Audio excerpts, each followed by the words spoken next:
Hi and welcome to Studio 14. I'm Kim Newcomer of the City of Fort Collins.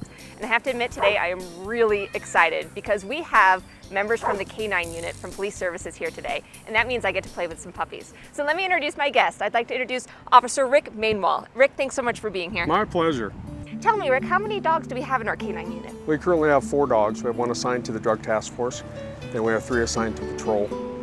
All the dogs are dual-purpose patrol dogs as well as narcotic detection dogs. There's a dog assigned directly to an officer. That's correct. And they form quite a relationship, the two of them. They do. The dogs live with us at home. So 24/7, they're essentially your our dog. partners. Oh, this is Ace. He's actually a cross between a German Shepherd and a Belgian Malinois. He's one of our youngest dogs, and he is just a big puppy.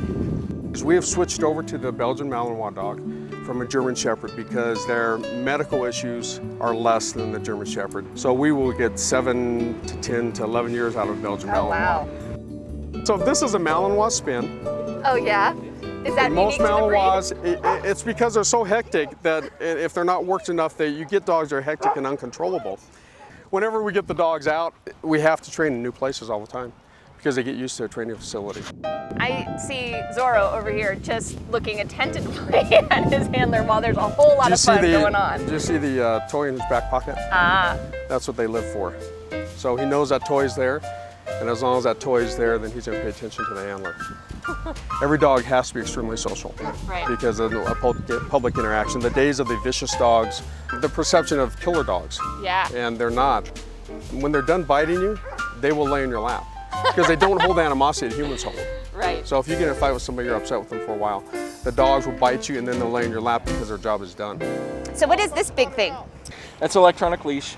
So if I send him after a bad guy and the bad guy decides to give up, sometimes these dogs get so single-minded and so singularly focused. We use that to interrupt his thought process. I just told you to go bite him. Now I'm telling you to come back to me and not bite him. Can you take that collar off and show her what level we work on? Sure. I'm sorry, was that a nice way of saying, Kim, do you want to be shocked by the collar? But we want to show you the levels that the dogs are worked at. Okay.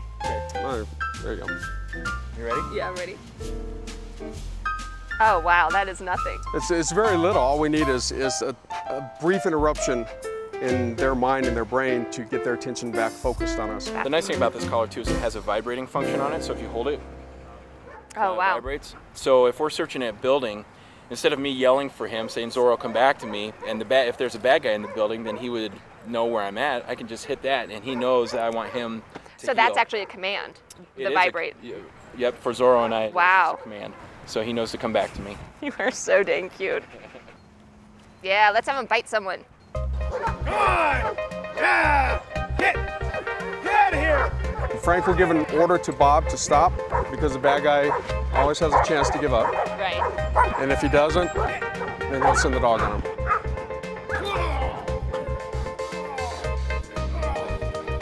You know, it's kind of hard to believe. They are so sweet and lovable, and then you see them do this, and that's Did you see the tail? The tail's wagging. They're just having a blast. Bad guy gives up, out and recall. So that's the ultimate control that we look for with these dogs. The dogs are trained with positive reinforcement, and they are given a toy reward for every behavior they do. So when they bite somebody in training, the sleeve or the suit that they're biting represents their toy.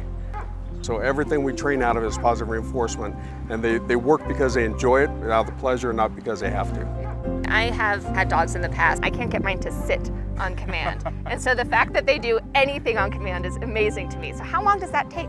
When you put into the obedience and the tracking, which is very time consuming, patrol work, the bite work, the search work, and the drug work, it comes out to about 3 months from start to finish with a green dog being one that's never been trained to do anything. What we're going to do now is we're going to do what's called a recall. We're going to send the dog after the suspect. The handler is going to realize that there's no longer a threat. He's going to recall his dog back. And that's just what he did. And then he goes right back to his handler. Right back to the handler. If the suspect provides a threat again, he can send the dog again. Our main goal with this is to de-escalate a situation. We don't want to hurt somebody. Now, Rob's going to do some tactical movement. He's going to be going up on a house or sneaking up on a person, something that we don't want to have somebody know that we're coming up on them. Right. So we have to do this very quietly. He'll move up, take a peek to see if it's clear. We don't want the dogs clearing the corner before we get up there in case there's a threat there that we can't address. Then he'll call Zorro up to him. and then he'll move up again. There are times when we're out, if we're doing searches out in the brush, that we will actually send our dogs forward ahead of us if we're looking for somebody. We'll down them, we'll move up to the dog, then we'll send them up further. So it works either way. And his reward, everything is reward. We also have a door popper system on our cars. If we're in a fight and we can't get to the car, we can hit the button on our belt, it'll pop the door out, the dog will come and engage the bad guy with us. No, here! He was going over there. So he stayed until his handler called him.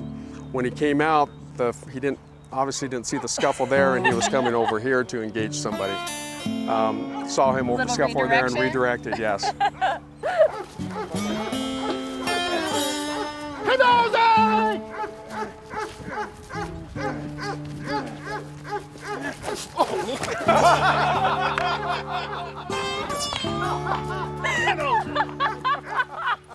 He was pushing his handler out of the way so he could engage the bad guy, I'm sure. So you just run your arm all the way in and grab that thing in the end? It's the best job. Hang on. Ow! I feel that. So you can see there's nothing in there that's going to hurt you. Yeah, you won't feel hardly any pressure at all. Good job. I never had done. So just stand there and don't make any sound. No, you're. Sit.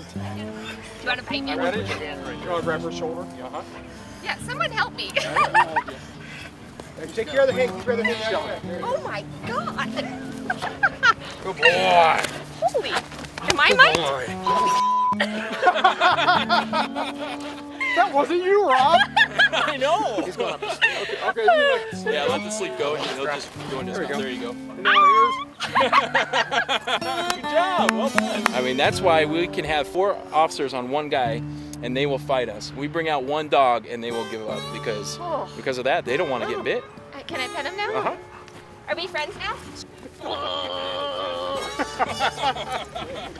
Oh no! Oh no! No, give it to me! Give it to me! Give that to me! Good. Sit. Flat.